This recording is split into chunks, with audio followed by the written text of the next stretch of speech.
ममता की है। बचपन से ही घर में ये एहसास दिलाकर पाला गया कि औरतों को बोलने का हक नहीं है। अरे ममता, जरा जल्दी जल्दी हाथ चलाओ। रोज ऑफिस में देर पहुंचता हूँ तुम्हारे कारण। लेकिन आपका सारा खाना पैक और तैयार भी है। अरे जबान जितनी चलाती हो उतना अगर हाथ चलाती ना तो शायद घर को अच्छे से मैनेज कर पाती। क्या मतलब है? क्या नहीं मिला आपको? मोजे मोजे कौन देगा? ममता भागकर पति को मोजे देती है। वो हर किसी का ख्याल रखती, लेकिन उसके घर में रोज का रोना लगा रहता। अरे माँ, आज स्कूल में टीचर ने मुझे फीस के लिए डांटा। माँ, मुझे अच्छा नहीं लगता कि स्कूल में फीस के पैसों के लिए मुझे कोई भी बात सुनाए। अरे पर बेटा, ये तो पापा करते हैं ना, सारा ऑनलाइन। मुझे तो इसकी जानकारी भी नहीं है। हाँ हाँ, बना लो बच्चों के सामने मुझे बुरा। अरे करता तो मैं ही हूँ, माना, लेकिन मुझे कोई सपना थोड़ी ना आएगा कि बच्चों की फीस जमा करनी है। अरे बताओगी तो तुम ही ना। ममता की अब ये आदत में शुमार हो चुका था। वो हमेशा हर बात के लिए खुद को ही दोषी मानती। एक दिन वो पड़ोस की दोस्त से कहती है, समझ नहीं आता यार, मैं इतनी डम कैसे हो सकती हूँ। बात तो सही भी है ना। अब पति बेचारा नौकरी करे, पैसे कमाए, या फिर ये देखे कि बच्चों की फीस का वक्त है। क्या करूँ यार। पता नहीं, मेरे पति तो सारा काम खुद ही करते हैं। वो तो कहते हैं कि तुम थक जाती होगी, सारा दिन घर बाहर बच्चे। तो अच्छा, ऐसे भी पति होते हैं क्या? अरे क्या बात कर रही है? भाई साहब कभी तुझे किसी बात के लिए सुनाते नहीं? किसने कहा नहीं सुनाते? अरे ये पति चीज ही ऐसी होती है कि बिना पत्नी को सुनाए उन्हें चैन की नींद कहाँ आती है। तो तू भी परेशान रहती होगी कि कैसे, क्या, कब भूल गई। अरे वो तो मुझे बस इस बात के लिए ताना देते हैं कि मैं वक्त पर खाना क्यों नहीं खाती या पार्लर जाकर अपनी साज सज्जा क्यों नहीं करवाती। पड़ोसन बोल ही रही होती है कि ममता के बेटे की आवाज आती है। अरे माँ, क्या हो गया? लग नहीं रहा कि आज आप मुझे पानी भी देगी। अरे कब से खाने के लिए वेट कर रहा हूँ। अरे यार, मैं चलती हूँ। बेटा खाने के लिए वेट कर रहा है, मैंने उसे खाना भी नहीं दिया। अरे 12वीं में पहुंच चुका है तुम्हारा बेटा, उसे बोलो खुद पानी लिया करे। मैंने तो अपने बच्चों को काम करना सिखाया है। अरे यार, खुद की भी तो कोई लाइफ है। माना जब नहीं कर सकते थे तो किया, लेकिन अब इतने बड़े बच्चों की हर बात मानेंगे तो मुश्किल तो अपने को ही होगी।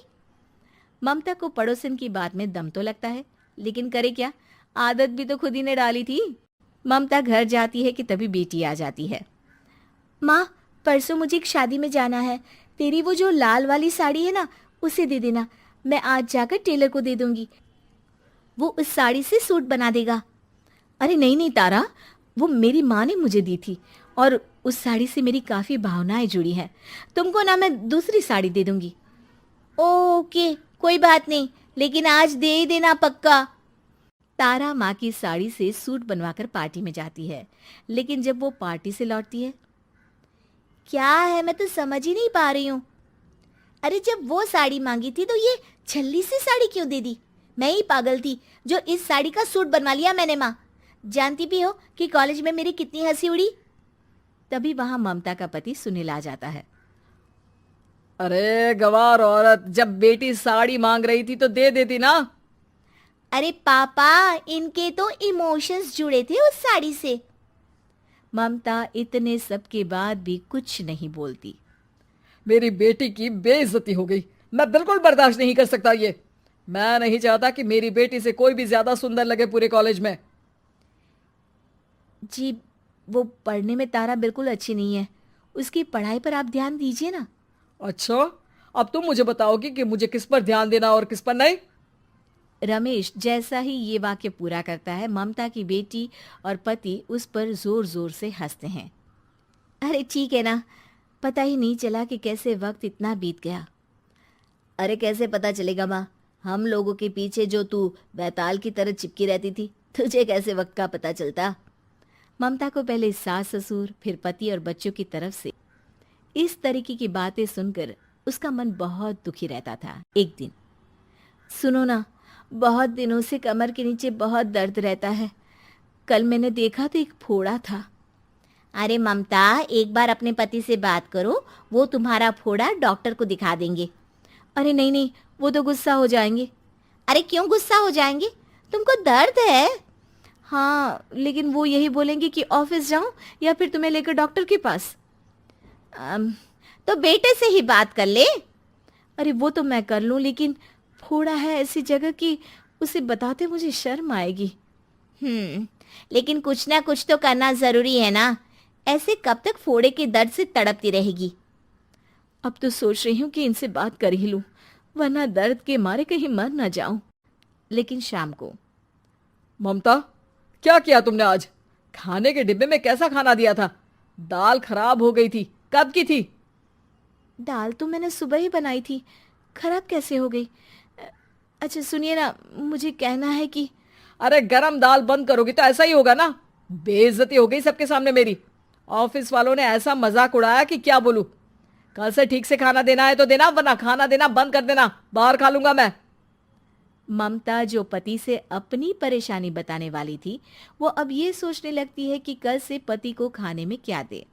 अगले दिन ममता थकी थकी सी हालत में, आप लोगों के लिए नाश्ता बना दिया है, खाना बनाने की हिम्मत नहीं है आज तो। रात भर सोकर थक गई है ना, इसीलिए तो खाना नहीं बना सकती। हिम्मत नहीं हो रही है, मैं बस सोने जा रही हूँ। बस मैडम को सोने का बोल दो, फिर देखो कैसे सोती रहती है। माँ, फिर वही पराठा सब्जी। अरे हमारे साथ के दोस्त एक से बढ़कर एक नाश्ता खाना लेकर आते हैं, आप तो बस। सभी घर से निकल जाते हैं, लेकिन जब शाम को बेटा घर आता है तो घर में अंधेरा रहता है। बेटा लाइट जलाता है। क्या माँ, तुम्हारा भी जवाब नहीं है बिजली का बिल बचाने के लिए? वो बोल ही रहा होता है कि सामने माँ जमीन पर लेटी मिलती है। वो उसके पास जाता है। अरे माँ, क्या हो गया माँ? तभी वहां पड़ोसन आती है। अरे बेटा, तुम्हारी माँ के पैर के पास एक फोड़ा है, जिसके कारण ये लगातार कमजोर होती जा रही थी। मैंने उसे पहले ही कहा था कि घर में बता दो, लेकिन तुम्हारी माँ किसी को तंग करना नहीं चाहती थी। तभी वहां डॉक्टर आ जाता है। अरे इनके ऑर्गन में दिक्कत है, कोई बात है जो इनके मन में खटक रही है। अरे नहीं नहीं, इसके मन में कोई बात नहीं है। कोई काम है नहीं ना इसके पास, सारा दिन बस घर में ही रहती है।